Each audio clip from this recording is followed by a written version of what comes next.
Hinkley Big Rock Elementary students and families, I'm Laura Gilmore, and I'm so excited to be reading Humphrey with you.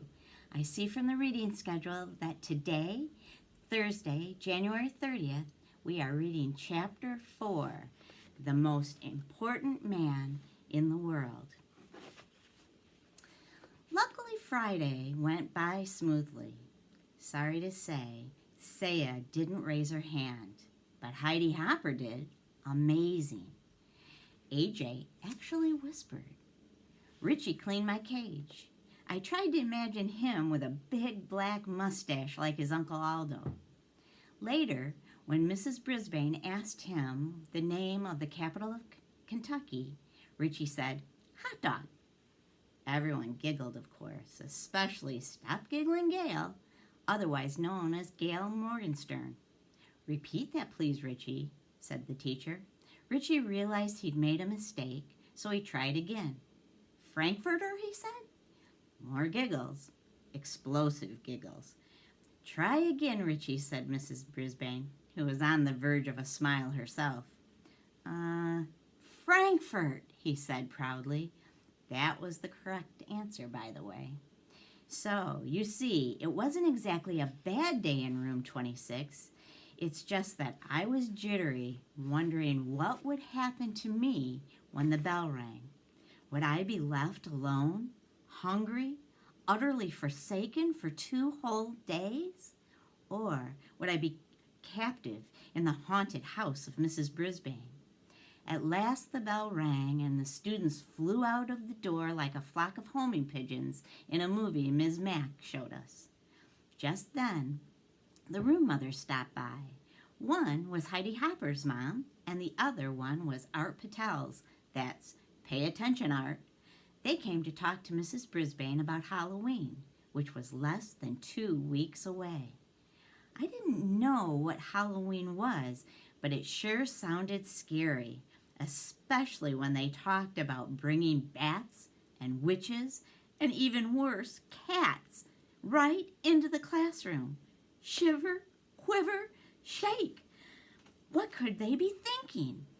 I was about ready to fling open the door of my cage and escape when the door opened and in walked the principal, Mr. Morales. Mr. Morales was the most important person at Longfield School. He runs the place, and everyone respects him. You can tell. For one thing, Mr. Morales always wears a tie. No one else in the whole school wears a tie except Mr. Morales. Another thing, when Mr. Morales came into the room, everyone stops to wait and see what he has to say. And for a third thing, both Ms. Mack and Mrs. Brisbane sometimes threaten to send a misbehaving student to Mr. Morales' office. As soon as a teacher mentions the principal's name, the student would start acting very, very nice. "Good afternoon, ladies," said Mr. Morales. He was wearing a light blue shirt and a tie that had tiny books all over it. Everyone said hello. "Well, how's your first week back, Sue?" he asked. Sue was apparently Mrs. Brisbane, although I'd never actually thought of her having a first name before. She said it was great to be back and what a wonderful class it was, which obviously pleased the room mothers. Then Mr. Morales leaned over my cage and smiled. His tie dangled right over my head. "I'll bet you're enjoying this furry little pupil," he said with a grin. I expected Mrs. Brisbane to tell him what a troublemaker-making rodent I was, but instead she forced a smile and said, "Well, yes, but he's quite a bit of extra work." Mr. Morales waved a finger at me. He didn't even seem to hear what Mrs. Brisbane said. "I always wanted one of these fellows," he said, "but my papa wouldn't let me have one. Sure is cute." Mrs. Brisbane cleared her throat. "Yes, but I'm afraid he's a little distracting. I was going to see if Mr. Kim in room 12 wants him." I was shocked. Luckily, so were the room mothers. "Oh, no! The children just love Humphrey," said Mrs. Patel. "Heidi talks about him all the time, and it's a wonderful way to teach the kids responsibility," Mrs. Hopper said. "Yes, but it's a little too much responsibility for me," Mrs. Brisbane sighed. "At least I have a couple of days away from him this weekend." "You're not taking him home with you?" asked Mrs. Patel. Mrs. Brisbane backed away from the cage. "Oh, no, that's out of the question." "But Miss Mack always took him home," said Mrs. Hopper. "He'll be fine. He has plenty of food," Mrs. Brisbane answered, very, very firmly. The room mothers were silent for a second. Mr. Morales was still wagging his finger at me. Then Mrs. Hopper spoke up. "Why don't the kids take turns bringing Humphrey home for the weekend? They can sign up, we'll talk to their parents and give them instructions. It'll be a great experience." "Some people might not want him," said Mrs. Brisbane. "Squeak for yourself, Mrs. Brisbane." "That's fine," said Mrs. Hopper. "There'll be plenty who will." "I think it's great," Mrs. Patel agreed. "I'd take him today, but we're going to the lake for the weekend." "Oh, I'd take him too," said Mrs. Hopper, "but we're painting the house and the place is a mess. Next week for sure." "Yes, I could do it next week," said Mrs. Patel. Mrs. Brisbane smiled a fake smile. "So who's going to take him this weekend?" The room mothers looked at one another. "I could make a few quick calls. Maybe the Ridales," said Mrs. Patel, suggested. "Call, call, call," I squeaked. Suddenly, Mr. Morales stood up straight. "I have a better idea," he announced. "I'll take Humphrey home for the weekend. My kids will love him. Then, starting next week, you can have the students take turns." The three women were almost as surprised as I was. "Don't worry, he'll be in good hands," Mr. Morales assured them. Well, I guess I would be. After all, I was going home with the most important person at Longshore Fellow School. As he drove me to his house, Mr. Morales told me how he'd always wanted a hamster when he was a kid, but his dad always said they didn't need another mouth to feed. I argued with him, Humphrey. I said, "Papa, I will feed him off my own plate." Then Papa said we'd have to buy a cage and stuff to put in it. I guess he was right, Humphrey. We couldn't afford it. He smiled his big smile, "But not anymore. I'm the principal of my own school." I told you he was important. His house was nice, but I didn't get to see much of it because as soon as we came in the door, two little whirlwinds tumbled into the room, shrieking and squealing. "Quiet down now. You'll frighten the little fellow," Mr. Morales told them. He got that right. He introduced us. The little boy, who was about 5, was named Willie. He kept poking his fingers through the wires of the cage.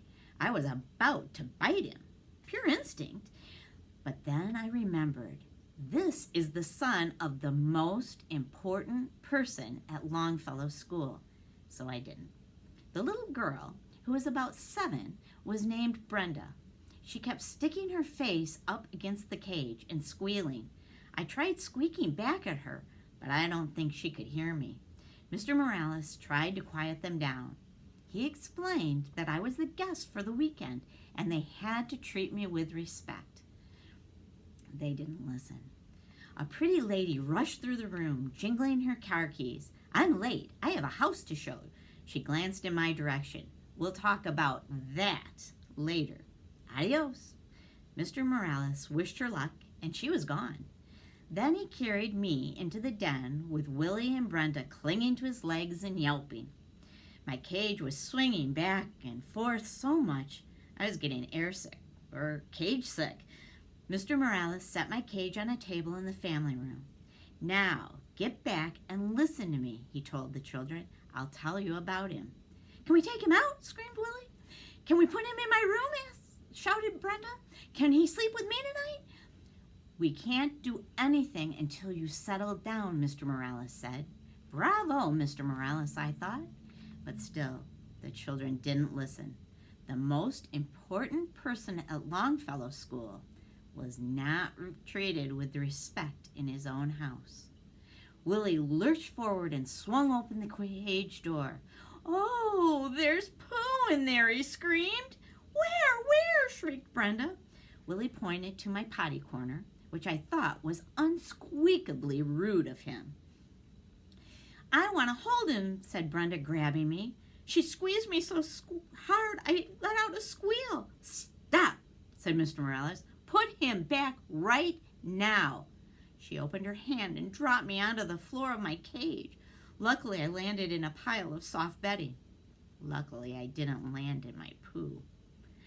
I was a little dizzy, but I heard Mr. Morales send Willie and Brenda to their rooms.